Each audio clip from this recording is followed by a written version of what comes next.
එයා ඉන්දියා ගුවන් අනතුරේ ගොඩක් අය කතා කරපු ගොඩාක් සංවේදී සිද්ධියක් තමයි එයා ඉන්දියා ගුවන් අනතුරට භාජනය වුණු ඉන්දීය පවුල. ඇත්තටම රතික් ජෝෂි වසර 6ක් ලන්ඩනයේ ජීවත් වූ අයෙක් වන අතර මෘදුකාංග වෘත්තිකයෙක් වන ඔහු සිහින මවලා තියෙන්නේ එයාගේ බිරිඳයි ළමයි 3 දෙනාවයි කොහොම හරි ලන්ඩන් වලට ගෙන්න ගන්න.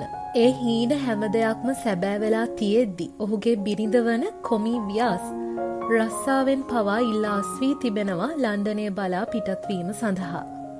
කෙසේ වුණත් අනතුරත් සමග ජෝෂි පවුලටම සිය ජීවිත නැති වුණා. පසුගිය වසරේ ජෝෂි පවුලම දින 10ක සංචාරයක් සඳහා ලංකාවට ඇවිල්ලා තියෙනවා. මේ තියෙන්නේ එහි මතකයන්.